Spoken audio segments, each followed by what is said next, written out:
عبید اللہ صاحب نے سعودی عرب سے پوچھا ہے کہ ایک نوجوان اپنی جوانی میں مشزنی کے گناہ میں مبتلا ہو گیا تھا اور بہت بری عادت ہو گئی تھی۔ اس نے بہت توبہ کی لیکن توبہ ٹوٹ جاتی تھی، تو اس نے ایک دن قرآن پاک اٹھا کر عہد کیا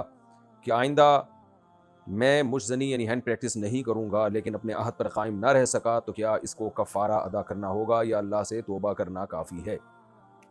قرآن ہاتھ میں اٹھا کے کوئی وعدہ کر لینے میں جب تک قسم کے الفاظ زبان سے ادا نہ کیے جائیں تو یہ قسم نہیں ہوتی، نہ اس کا کوئی کفارہ ہوتا ہے۔ البتہ ایک تو یہ ویسے ہی گناہ ہے، پھر اوپر سے اللہ سے عہد کرنا اور قرآن ہاتھ میں اٹھا کے عہد کرنا، یہ بہت مضبوط عہد ہے۔ اور عہد معاہدے کے بارے میں قرآن کہتے ہیں قیامت کے دن سؤال ہوگا، اور اللہ قرآن میں یہ بھی فرماتے ہیں کہ لا تشتروا بعہد اللہ ثمنا قلیلا، دنیا کے تھوڑے سے نفع کے لیے، تھوڑی سی لذت کے لیے، تھوڑے سے پیسوں کے لیے اللہ سے کیے ہوئے معاہدوں کو مت توڑا کرو۔ انما عند اللہ هو خیر لکم، اللہ کے پاس جو کچھ ہے، جو اجر ہے اللہ کے پاس، وہ اس سے بہت زیادہ بہتر ہے جو تم دنیا کی لذتوں میں حاصل کر رہے ہو۔ اور وَلَنَجْزِيَنَّ الَّذِينَ صَبَرُوا أَجْرَهُمْ بِأَحْسَنِ مَا كَانُوا يَعْمَلُونَ، اگر صبر کرو گے تو جو اس صبر پہ تمہیں آخرت میں بدلہ ملے گا وہ بہت بڑا بدلہ ملے گا۔ اس لیے آخرت کا سوچ کے گناہ سے بچنا چاہیے، اللہ سے کیے ہوئے عہد کو پورا کرنا چاہیے۔ اور باقی عہد ٹوٹ گیا تو اب یہی ہے کہ رو دھو کے اللہ سے معافی مانگیں، اللہ سے توبہ کریں اور آئندہ بچنے کی کوشش کریں،